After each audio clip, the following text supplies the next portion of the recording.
Morning friend, welcome to my YouTube channel the civil servant of mankind. अभी इस video में अपन question number 51 से लेके क्वेश्चन नंबर 60 तक एक्सप्लेनेशन देखने वाले हैं। ठीक है दोस्तों, तो ये वीडियो लास्ट तक देखिए ताकि आपका कोई भी क्वेश्चन मिस हो ना जाए। ओके, और आप इन ये सीरीज़ लाने के पीछे मेरा जो मेन ऑब्जेक्टिव है वो यही है कि आपको पता चले कि एग्ज़ाम पॉइंट ऑफ व्यू से कैसे क्वेश्चन पूछे जाते हैं, ताकि हम लोग हमारी जो अभी रिवीजन स्ट्रेटेजी है उसको हम लोग क्या कर सकते हैं और इंटेंसिफाई कर सकते हैं। पिन पॉइंट हमारा जो रिवीजन है वो हम लोग पिन पॉइंट कर सकते हैं। ठीक है दोस्तों, ज़्यादा वक्त बर्बाद नहीं करते हैं, let's directly move on the questions. तो क्वेश्चन 51 है हमारा। क्या है question 51? Which of the following is are the famous for sun temple. जो नीचे गए दिए गए ऑप्शन है उसमें से कौन कौन से सन टेम्पल्स के लिए फेमस हैं। तो फर्स्ट है अरसावल्ली, स्टेटमेंट 2 है अमरकंटका और अमरकंटक, सी है थर्ड है Omkareshwar. Select the correct answer using the code given below. Option A है 1 ओनली, ऑप्शन बी है 2 एंड 3 ओनली, ऑप्शन सी है 1 एंड 3 ओनली, ऑप्शन डी है 1 2 3, that is all the above. तो इसका जो आंसर है सन टेम्पल सिर्फ ये अरसावल्ली में है। ओके, बाकी दो स्टेटमेंट रॉन्ग है, जो प्लेसेस बताए वो रॉन्ग है। ठीक है, ये स्ट्रेट फॉरवर्ड क्वेश्चन है, ज्योग्राफी का क्वेश्चन है मैपिंग के ऊपर। ठीक है दोस्तों, so let's move on the question 52। क्या है question 52? Consider the following statement.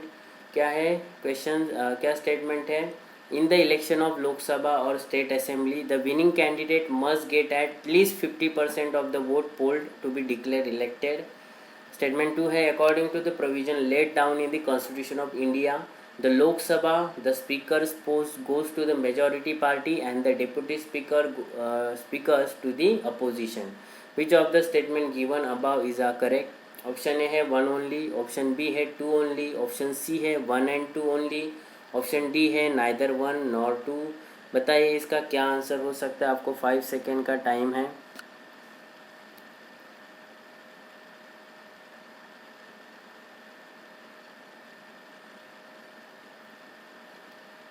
Okay, अगर जिसका पॉलिटी स्ट्रांग है तो वो बच्चा फटाक से इसका आंसर दे सकता है।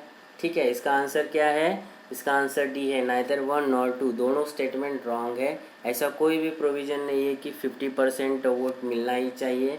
ओके, हमारे यहाँ पे कौन सा सिस्टम फॉलो किया जाता है? फर्स्ट पास दी पोल, मतलब जो ज़्यादा वोट पाएगा वो जीत जाएगा। फिर according to the provision of laid down constitution में ऐसा कोई भी प्रोविज़न नहीं है कि लोकसभा में स्पीकर की पोस्ट मेजॉरिटी पार्टी को जाएगी और डिप्यूटी स्पीकर की पोस्ट दैट इज़ अपोजिशन के पास जाएगी। ऐसा कोई भी प्रोविज़न नहीं है। ओके, तो इसका जो आंसर है वो है neither 1 nor 2। Got it? Let's move on question 53। क्या है question 53? Which of the following have occurred in India after its liberalization of economic policy in 1991। 1991 में जो इकोनॉमिक पॉलिसी लाई थी, that is new economic policy, उससे क्या changes आए थे? तो स्टेटमेंट 1 है share of agriculture in GDP increase enormously. Statement 2 है share of the India's export in world trade increase. Option 3 है FDI, that is foreign direct investment inflows increased. Option 4 है question statement 4 है India's foreign exchange reserve increase enormously.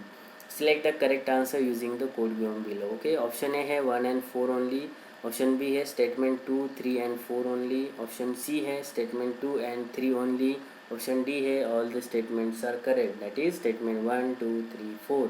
तो इसका answer क्या होगा बताइए। चलो 5 सेकेंड का टाइम है दोस्तों, जल्दी जल्दी बताइए। बताइए मुझे कमेंट सेक्शन में इसका क्या आंसर हो सकता है।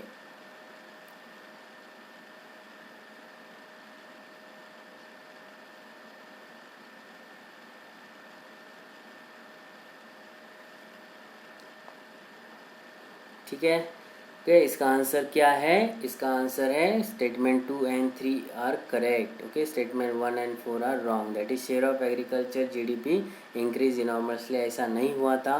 और India's foreign exchange reserve increase enormously, ऐसा भी नहीं हुआ था। बट हाँ, share of India's export world trade increase हुआ था एंड एफडीआई का जो इनफ्लो था वो बढ़ गया था after the new economic policy which is launch in 1991, that is liberalization, globalization and privatization, ये जो लॉन्च किया गया था तभी। Okay, so answer is only statement 2 and 3 are correct, that is C is the answer of this question.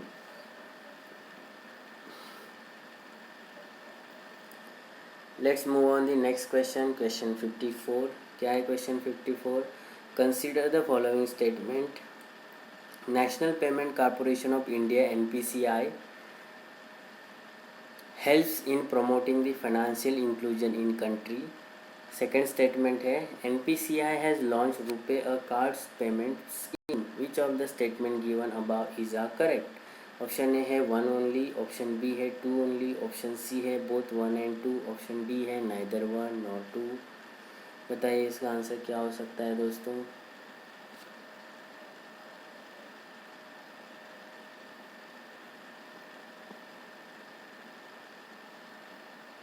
क्या हो सकता है इसका answer?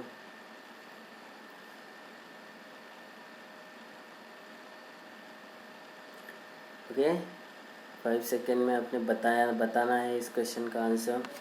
Time is over. Okay, so इसका आंसर क्या है? ऑप्शन सी, दोनों स्टेटमेंट्स करेक्ट हैं। National payment corporation of India helps to promoting the financial inclusion, correct है।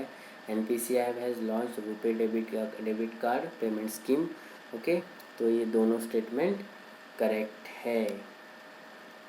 Let's move on the next question, question 55। क्या है question 55? What are the most likely advantage of implementing GST, that is goods and service tax? Statement 1 है it will replace multiple taxes collected by multiple authority and will thus create a single market in India। Statement 2 है it will drastically reduce the current account deficit of India and will enable it to increase its foreign exchange reserve। Third है it will enormously increase the growth and size of economy of India and will enable it to overtake China in the near future। Select the correct answer using the code given below। Option A है 1 only, option B है 2 and 3 only, option C है 1 and 3 only, option D है all the statements are correct, that is statement 1 2 3 are correct. बताइए चलो इसका answer क्या हो सकता है? 5 सेकेंड का टाइम है आपके पास।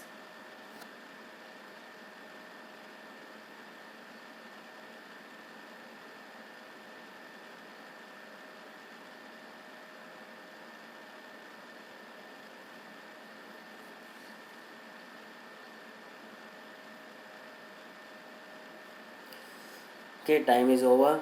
तो इसमें GST लाने के पीछे का जो मकसद है वो है सिंगल टैक्स सिस्टम हमारे कंट्री में हमें लानी थी। सो जो भी मल्टीपल टैक्सेस थे, ओके, मल्टीपल अथॉरिटीज़ उनको कलेक्ट करती थी, ओके, वो सब उसको सब मतलब निकाल के एक सिंगल अथॉरिटी एंड एक सिंगल मार्केट क्रिएट करना था। ये सबसे बड़ा उसका एडवांटेज था।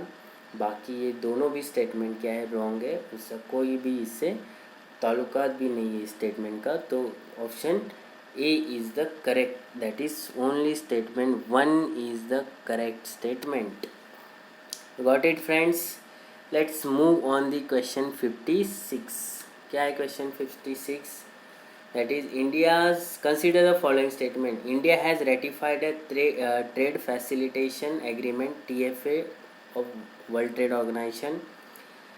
Statement 2 है TFA is a part of WTO's Bali Ministerial Package of 2013। Third statement है TFA came into force in January 2016। Which of the statement given above is correct? Option A है 1 and 2 ओनली, ऑप्शन बी है 1 and 3 only, option C है 2 and 3 only, option D है all the above statement are correct. बताइए मुझे, 5 second का time है आपके पास।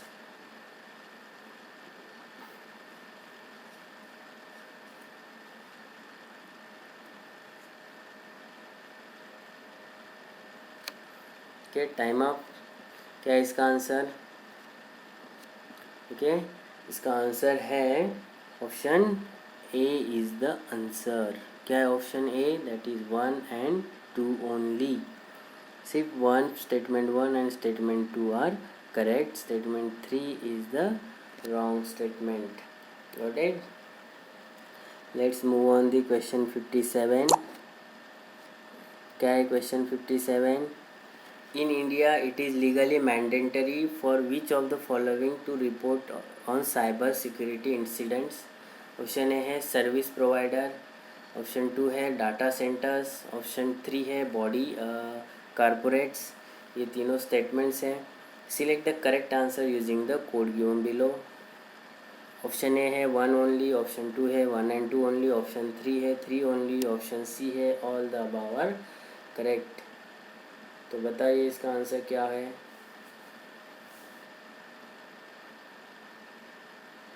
इसका आंसर क्या हो सकता है बताइए? 5 सेकेंड का टाइम है।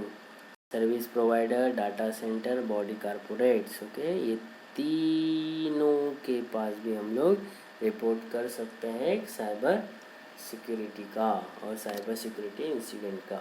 Got it? Let's move on question 58। Okay, Vidyanjali योजना है। ओके, ये क्वेश्चन विद्यांजलि योजना के ऊपर है। क्या है विद्यांजलि योजना पूछ रहे हैं। What is the purpose of Vidyanjali Yojana? To enable the famous foreign educational institution to open their campuses in India. Statement 2 है to increase the quality of education provided in government school by taking help from the private sector and the community. Statement 3 है to encourage voluntary monetary contribution from private individuals and organisations so as to improve the infrastructure facility for primary and secondary schools. तो select the correct answer using the given codes. Option A है 2 only, option B है 3 only, option C है 1 and 2 only, option D है 2 and 3 only. क्या है विद्यांजलि योजना का जो मेन मकसद? के विद्यांजलि योजना का मेन मकसद है टू इम्प्रूव और increase the quality of education provided in government school by taking help from private sector and community. So option A is the correct answer, that is 2 only. Got it? आ गया समझ में दोस्तों? Let's move on the question 59। क्या है question 59? Consider the following statement. The election commission of India is a 5-member body. Statement 2 है union ministry of home affair decide the election schedule for the conduct of both general election and by elections. Third statement है election commission resolve the dispute related to split merger of recognise political party. Which of the statement given above is are correct? Option A है 1 and 2 only, option B है 2 only, option C है 2 and 3 only, option D है 3 only. Okay, तो इसका answer है 3 only. Okay, only third is the correct. So election commission is a 3-member body and home ministry नहीं करती है। Okay, election commission ही decide करता है पूरा इलेक्शन शेड्यूल्ड। ठीक है, तो election commission resolve the disputes. Okay, political party के जो भी डिस्प्यूट्स हैं वो रिजॉल्व करने का काम कौन करता है? इलेक्शन कमीशन करता है। Got it? Let's move on the last question of this lecture, question 60। In India judicial review implies. India में जुडिशियल रिव्यू का जो अंडर आर्टिकल 32 दिया गया है उसका पीछे का जो ऑब्जेक्टिव्स है और इसका मतलब क्या होता है? A, the power of judiciary to pronounce upon the constitutionality of laws and executive order. The power of judiciary to question the wisdom of law enacted by the legislature. Statement C है, option C है the power of the judiciary to review all the legislative enactment before they are assented to by the president। And D statement D है the power of the judiciary to review it's own judgement given earlier in similar और different cases. तो बताइए 5 second का time है आपके पास दोस्तों, इसका क्या आंसर हो सकता है? जुडिशियल रिव्यू का मतलब क्या होता है? ओके, तो इसका आंसर है option A, judicial reviews implies that the power of judiciary to pronounce upon the constitutionality of laws and executive order. Okay, जो भी एग्जीक्यूटिव ऑर्डर होगी उसकी कॉन्स्टिट्यूशनलिटी चेक करने का जो जुडिशरी का पावर होता है उसको क्या बोलते हैं, जुडिशियल रिव्यू। ठीक है दोस्तों, आ गया समझ में। तो दोस्तों हम लोगों ने इस वीडियो में देखा है क्वेश्चन 51 से लेके 60 क्वेश्चन देखे हैं। ठीक है, अभी नेक्स्ट वीडियो में अपन बात करने वाले हैं क्वेश्चन 61 से लेके 70 तक। तो आपने अभी तक मेरे चैनल को सब्सक्राइब नहीं किया होगा तो मेरे चैनल को सब्सक्राइब करिए, the civil servant of mankind. Okay, अगर किसी क्वेश्चन में आपको डाउट है तो आप मुझे कमेंट सेक्शन में पूछ सकते हैं, और ये ज़्यादा से ज़्यादा बच्चों तक इस वीडियो का लाभ जा सके इसलिए आप ये वीडियो मैक्सिमम सोशल मीडिया पे इसको फैला दो ताकि इससे मैक्सिमम बच्चे फ़ायदा उठा सके। और जाते जाते मेरे इस वीडियो को एक लाइक और डिसलाइक, जो भी आपको अगर वीडियो पसंद आए तो लाइक दे देना, नहीं पसंद आए तो डिसलाइक भी आप कर सकते हैं, बट ये दोनों ज़रूर करके जाना। और इस वीडियो को मैक्सिमम बच्चों तक शेयर करना है ना भूलिए, ताकि इससे इस वीडियो से और इस मेरी जो भी मेहनत है इसका ज़्यादा से ज़्यादा बच्चे फ़ायदा उठा सके। जो अभी 2020 की एग्ज़ाम आने वाली है यूपीएससी प्रीलियम, ओके, उसमें बच्चों की जो रिवीजन स्ट्रैटेजी है इससे वो प्रीवियस ईयर क्वेश्चन सॉल्व करने से उनकी जो रिवीजन स्ट्रैटेजी है वो उसको और इंटेंसिफाई कर सकें, ताकि उनको जो क्रक्स है, जो इम्पोर्टेंट टॉपिक्स है पॉलिटी के बारे में, इकोनॉमी के बारे में, इन्वायरमेंट के बारे में, जो भी मैं क्वेश्चंस कर रहा हूँ तो उससे पता चल जाता है कि कौन से क्वेश्चन कौन से टॉपिक से आते हैं, कौन से टॉपिक ज़्यादा इम्पोर्टेंस है, ये प्रीवियस ईयर क्वेश्चन को एनालाइज करने के बाद पता चलता है। तो अभी ये इस वीडियो लेक्चर सीरीज़ में अपन पूरे 2017, 2018, 19 की जो भी प्रीवियस ईयर क्वेश्चन है वो मैं लगातार वीडियो बनाकर अपने चैनल पे शेयर करने वाला हूँ। तो आप कोई भी वीडियो आपसे मिस ना हो इसलिए आपको क्या करना है कि मेरे जो चैनल है सिविल सर्वेंट ऑफ मैनकाइंड उस पर जाके क्लिक करना है, और जो भी नोटिफिकेशन है ऑल नोटिफिकेशन पे क्लिक करना है, ताकि आपको जो भी नया वीडियो आएगा उसका डायरेक्ट नोटिफिकेशन आपके मोबाइल पे आ जाएगा और आप उसको फ़ायदा उठा सकते हैं। चलो दोस्तों, अभी ज़्यादा इस वीडियो को लंबा नहीं करते हैं, तब तक नेक्स्ट वीडियो तक आप मेरी राह देखिए। Bye bye.